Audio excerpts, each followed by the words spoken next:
नमस्कार, स्वागत है आपका फिफाना हिंदी क्लासेस के YouTube चैनल पर। और आज की क्लास में अपन एक कहानी पढ़ने जा रहे हैं। कहानी का शीर्षक है रोज। आपको मैं बता देती हूँ कि यह कहानी अज्ञेय जी द्वारा रचित है, सच्चिदानंद हीरानंद वात्स्यायन अज्ञेय जी द्वारा। और इस कहानी को उन्होंने सर्वप्रथम गैंग्रीन के नाम से प्रकाशित करवाया था, परंतु इस कहानी में जो विषय वस्तु है वो दैनिक दिनचर्या पर ज्यादा टिकी हुई है, तो इसलिए उन्होंने बाद में फिर इस कहानी को रोज नाम से प्रकाशित करवा दिया था। जी हाँ, आपको यहाँ पर बता देती हूँ कि रोज का मतलब गुलाब नहीं है, रोज का मतलब प्रतिदिन। प्रतिदिन जीवन में अपन काम करते हैं और बहुत से काम ऐसे होते हैं जो रिपीट होते हैं। तो जो रिपीट होने वाले काम है उनको ऐसे होता है कि रोज ही करते हैं, तो जिंदगी में थोड़ी सी नीरसता आने लगती है। तो उसी पर आधारित इन्होंने एक कहानी लिखी है जो बहुत ही सुंदर कहानी है, जिसको अपन शुरू करने जा रहे हैं। और आपको ये भी बता देती हूँ कि इस कहानी का भी जो शुरू किया जा रहा है, उसका अध्ययन करवाया जा रहा है, वो भी आपकी डिमांड के आधार पर, आपके कमेंट्स के आधार पर। तो चलिए शुरू करते हैं। अज्ञेय जी द्वारा रचित कहानी आज की क्लास में अपन शुरू कर रहे हैं। मैं आपको बता देती हूँ, ये कहानी सबसे पहले सर्वप्रथम गैंग्रीन के नाम से प्रकाशित हुई थी। उसके बाद इसे रोज नाम से प्रकाशित करवाया गया था। तो गैंग्रीन कहानी यदि आपके सिलेबस में है तो भी यही है, रोज है तो भी यही है। चलिए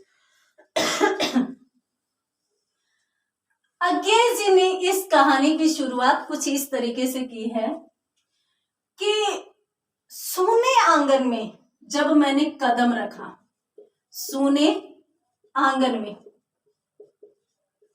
चढ़ती धूप थी, चढ़ता दिन था, और सूने आंगन में जब मैंने पैर रखा तो मुझे लगा कि एक छाया है जो इस पूरे के पूरे घर पर छाई हुई है।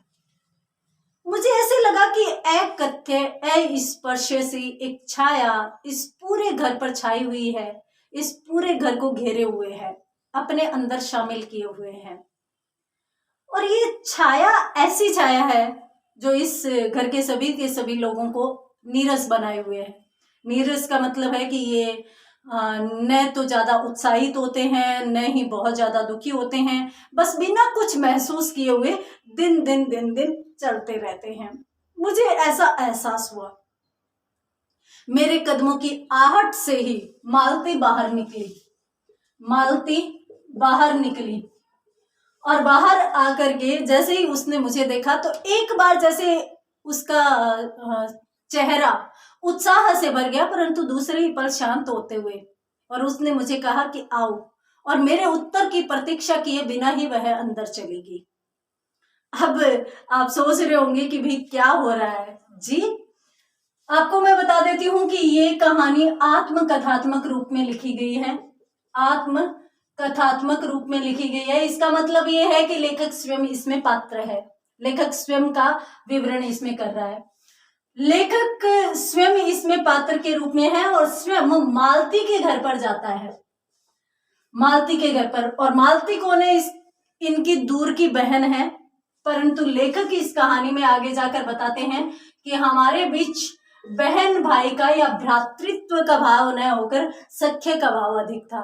यानी हम दोनों के दोनों साथ ही पढ़े, साथ ही बड़े हुए, साथ ही खेले, साथ ही पिटे घर वालों से और साथ ही लड़े।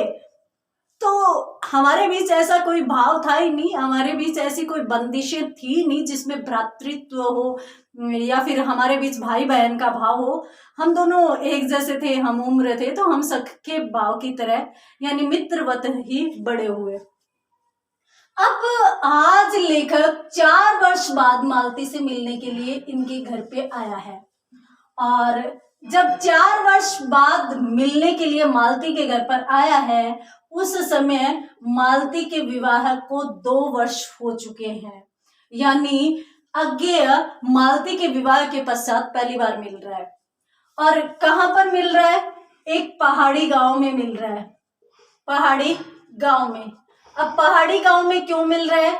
क्योंकि मालती के जो पति है महेश्वर, ये सरकारी डिस्पेंसरी में, वहां पर सरकारी डिस्पेंसरी में वहां पर डॉक्टर है। डॉक्टर है तो इनकी ड्यूटी है तो इस वजह से ये वहां के सरकारी जो क्वार्टर है वहां पर रहते हैं। मालती वहां पर रहती है। मालती का एक छोटा सा बेटा है और बेटे की उम्र तो यहाँ पे नहीं बताई जाती, परंतु बिल्कुल छोटा है। तो उसके नाम के बारे में भी चर्चा होती है। लेखक मालती से बच्चे का नाम पूछते हैं तो वो कहती है कि अभी तक कोई नाम निश्चित तो किया नहीं। बच्चे का नाम चाहे निश्चित न करें, बच्चे का नाम निश्चित तभी होता है जब वो 8-9 साल की उम्र में चला जाता है। छोटा बच्चा होता है, उसके अनेक नाम होते हैं और अनेक छोटे छोटे प्यारे प्यारे अनेक प्रकार के नाम होते हैं। और ऐसा भी होता है कि घर में लगभग सभी लोग अपने अपने नाम अपने अपने हिसाब से उस बच्चे का नाम रख लेते हैं। कोई दादा कुछ बुलाते हैं, दादी कुछ बुलाती हैं, मम्मी पापा कुछ बुलाते हैं, भाई बहन कुछ बुलाते हैं, यानी बुआ वगैरह सब लोगों के अपने अपने बच्चे के नाम होते हैं जो अपने अपने तरीके से बच्चे को नाम से बुलाते हैं। यहाँ पर मालती इसको टीटी कहती है।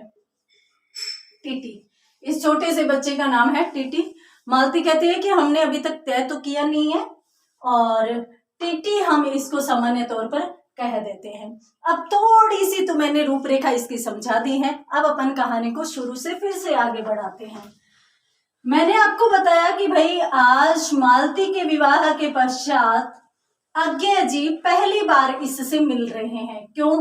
क्योंकि अज्ञेय जी को मालती से मिले हुए 4 वर्ष बीत चुके हैं, जबकि मालती के विवाह को 2 वर्ष हुए हैं। तो आज पहली बार लेखक मिलने के लिए मालती के घर पर आया है। कहाँ पर आया है? पहाड़ी गांव में आया है। और जैसे ही उसने मालती के घर पर पहला कदम रखा, उसके सूने आंगन में पहला कदम रखा, तो उसे एक छाया का आभास हुआ। अब वो छाया कौन सी है? वो छाया एक प्रतीक है नीरसता का, नीरसता का प्रतीक है। अब नीरसता का प्रतीक क्यों है? क्योंकि जो मालती पहले चंचल थी, जो कभी ठहरना जानती नहीं थी, आज उसमें एक ठहराव आ चुका है।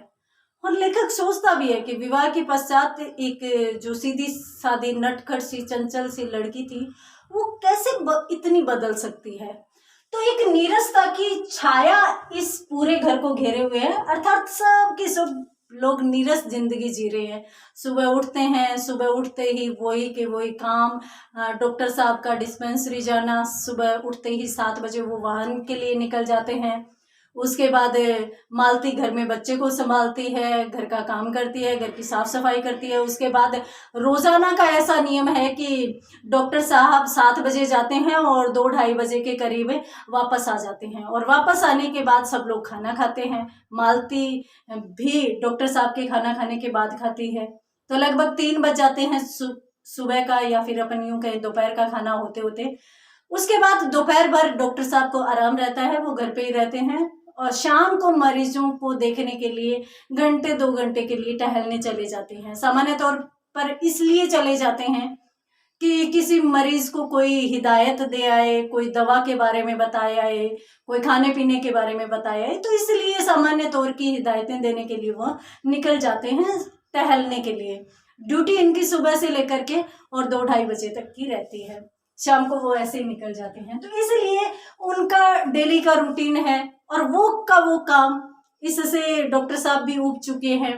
महेश्वर जिनका नाम है, ऊब चुके हैं। वो कहते हैं कि वही दवाएं, वही मरीज, वही रोग, वही हिदायतें, सारे के सारे काम उसी प्रकार से चलते रहते हैं। उसी प्रकार से मालती की जिंदगी चल रही है। मालती सुबह उठती है, वही घर की साफ सफाई, उसके बाद खाना और उसके बाद दोपहर का काम, फिर रात को वही 11 बज जाते हैं। दोपहर के 3 बजे खाना होता है, रात के 11 बजे खाना होता है। तो उसी प्रकार से नीरसता से चलते रहते हैं। इनको किसी भी अति उत्साह से कोई फर्क नहीं पड़ता, अति सुख से कोई फर्क नहीं पड़ता, उनको अति दुख से भी कोई फर्क नहीं पड़ता। वो नॉर्मल से अपनी जिंदगी चला रहे हैं। तो इसके लिए लेखक एक प्रतीक के रूप में कहता है कि भाई सोने आंगन में ऐसे लग रहा है कि कोई छाया है जो इस घर को पूरे के पूरे अपने अंदर समेटे हुए हैं। उसके बाद कहानी शुरू होती है और लेखक इसको छाया को अस्पर्श्य और अकथ्य, जिसके बारे में कहा नहीं जा सके, जिसको स्पर्श नहीं किया जा सके, ऐसी छाया इस घर पर पूरे के पूरे पर छाई हुई है। यहाँ पर लेखक मालती के घर पे प्रवेश करता है। फिर कहानी शुरू होती है, धीरे धीरे आगे बढ़ती है। जैसे ही आंगन में अज्ञेय जी आते हैं तो मालती उनके पैरों की आहट सुनकर बाहर आती हैं और बाहर उनको देख करके एक बार तो हल्का उत्साह उसके चेहरे पर दिखाई देता है, परंतु दूसरे पल वो ठंडा हो जाता है और मालती कहती है आओ, और आकर कह करके और वापस अंदर चली जाती है। वो अज्ञेय जी के उत्तर की भी प्रतीक्षा नहीं करती। वो जैसे ही अंदर चली जाती है तो अज्ञेय जी भी उसके पीछे पीछे अंदर चले जाते हैं। अज्ञेय जी जाकर के बैठ जाते हैं और जैसे ही बैठते हैं तो मालती पंखा लाकर उनको हवा करने लगती है। जैसे ही वो हवा करने लगती है तो अज्ञेय जी को थोड़ा सा अजीब फील होता है, तो वो कहते हैं कि रहने दो, कोई जरूरत नहीं है। तो मालती कहती है कि ऐसे कैसे जरूरत नहीं है, इतनी गर्मी में आए हो।